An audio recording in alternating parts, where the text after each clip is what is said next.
and the omnibus. So I was forced into the Archers when I was a child. And look, it's come back to bite me later on. I'm awash with the stuff. The Archers is the world's longest-running radio show, with more than 15,000 episodes broadcast.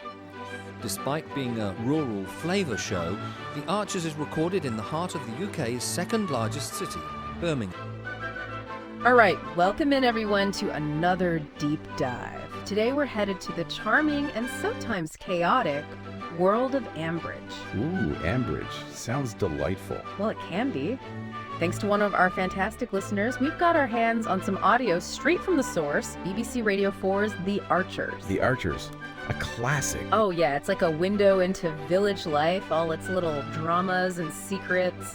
We're basically eavesdropping, but, you know, for educational purposes. I love it. A deep dive into the heart of Ambridge. What could be better? Exactly. We're going to dissect these conversations, see what's really going on and why it matters, not just to the people in Ambridge, but maybe even to us out here. Because let's be real, no matter where you live, small town life has its own special kind of drama, right? Oh, 100%. We're talking about community, those unspoken rules, the way relationships work, and how people just deal with life's curveballs when everyone knows your business. It's that human element. Ambridge might be fictional, but the way these characters react, well, it's something we can all relate to on some level. Okay, so let's jump right in. First up, we've got some serious cricket drama brewing. Ooh, cricket drama. That sounds intriguing. It is. Freddie, the new captain, well, he's not exactly winning any popularity contests right now. Oh, why is that? He's just kicked Jolene off the team. Apparently she missed 2 practice sessions. Nets, they call them. Uh-oh, 2 strikes and you're out. You got it. But Jolene's not having it. She's arguing that one of the missed practices shouldn't count because this new rule was sprung on them. Which, you know, fair point, new rule. How well was it communicated? Right, like when does a rule actually become a rule? It's that balance between structure and fairness, especially in a small community where everyone's connected. So it's Freddie's excuse. He's all about the rules, claims he checked with Lily, you know, Lillian. Yeah. And she said the rule was in effect. He even says he can't make exceptions, even for family, since Jolene's a relative. Sounds like he's trying to cover his bases, maybe avoid a tough conversation. You could say that, but hold on, because this is where it gets good. Turns out Tracy, another player, who's actually pretty decent, she missed a practice too. No way. So is Freddie gonna boot her off too? Well, that's the million-dollar question, isn't it? Talk about putting his money where his mouth is. If he's all about the rules, there shouldn't be any special treatment. Oh, this is gonna be juicy. It really exposes the potential fallout when rules are applied too rigidly without considering the context. What do the other characters have to say about all of this? Okay, so Lillian, she was kind of amused by Freddie's tough guy act at first, but now, not so much. Yeah, can't imagine this is what she had in mind. She actually calls him, and I love this, a little weasel on a tangle web, which, I mean, perfectly sums it up, right? It's such a great visual, and it speaks to how these seemingly small actions can have these huge unintended consequences in a tight-knit group. So is Lillian just going to sit back and watch this unfold? Oh, absolutely not. She even hints that she might have some fun with the situation. You get the sense she's got a plan brewing. Oh, and Rex, he's in the thick of it too. Seems like he might have even encouraged Freddie to drop Jolene at first. Interesting. Maybe some history there we don't know about. Could be. But now, with Tracy potentially on the chopping block, he's getting nervous. He realizes this could seriously mess with the team's chances. Oh. So yeah, personal agendas clashing with the good of the team.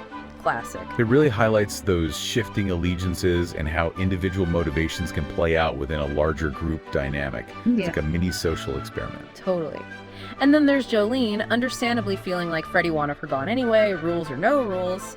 Plus, there's this hilarious conversation about whether anyone on the team is actually any good, you know, adding a dose of reality to all this drama. Yeah, like are they really in it to win it, or is it more about the community, the fun of it all? Exactly. And speaking of community, let's shift gears to Claire.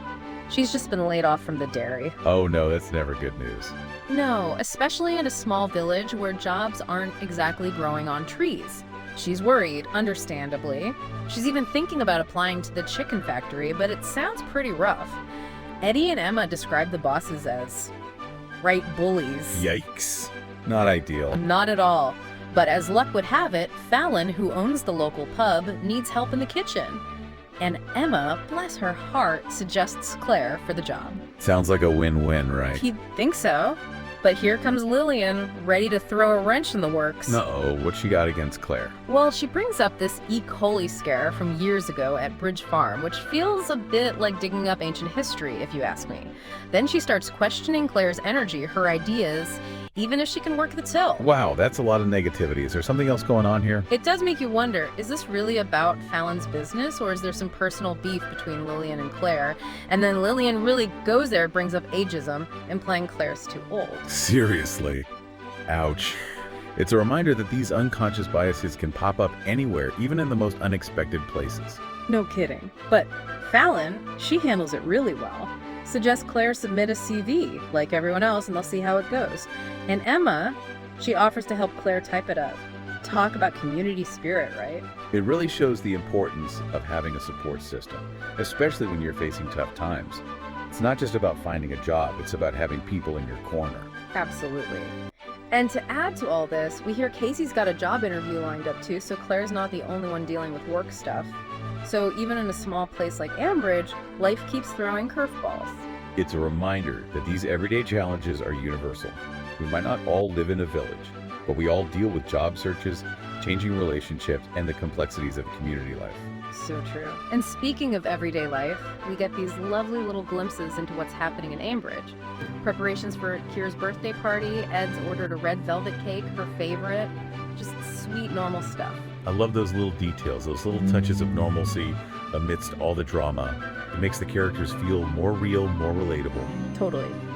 And then there's this mention of George's upcoming birthday, but it's handled very delicately. Makes you think maybe there's some sadness around it, some shared history that's still sensitive. It hints at those unspoken bonds within a community, the way people rally around each other in both good times and bad.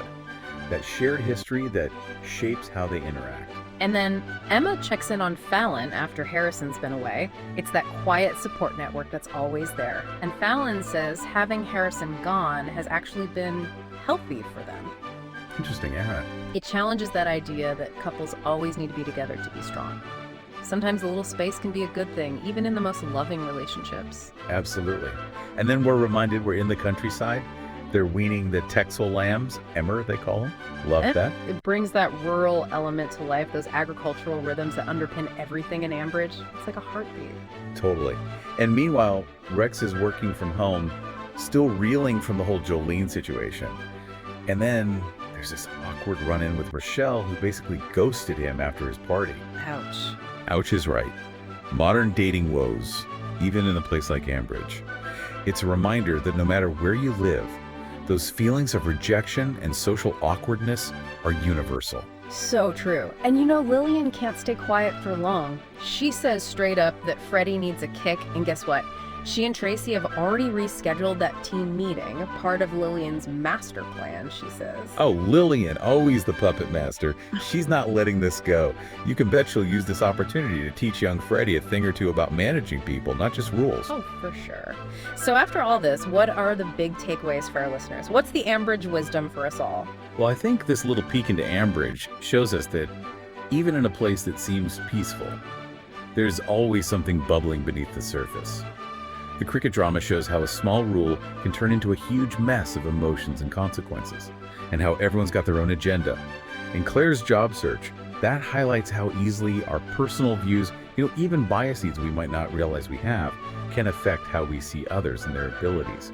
It's a reminder that even in a close community, things aren't always what they seem. Absolutely. And for me, those light bulb moments come from seeing how quickly a straightforward situation can spiral out of control. Like with Freddie, he thought he was just enforcing the rules, but look what happened. And the way people judge Claire, it makes you think, are we all guilty of that sometimes? Judging without really knowing the whole story. Right, because everyone brings their own baggage, their own experiences to every interaction. We don't always see things objectively. And that's something to keep in mind, not just in Ambridge, but in our own lives. So why should our listeners, wherever they are, care about this slice of Ambridge life? Why does it matter? Because even though we might not live in a village, those themes, they're universal. Dealing with rules and expectations, supporting each other, handling conflict, the ups and downs of work and relationships, that's life. Ambridge just gives us a really interesting, sometimes funny, sometimes dramatic way to look at it all. So well said. It's a reminder that people are people, wherever you go. Exactly. So here's a final thought for you to ponder.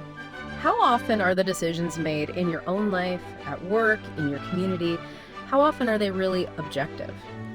Or are they shaped by things that aren't being said, by personal histories, hidden agendas? Think about the tangle webs in your own life, the things that might be influencing things without you even realizing it.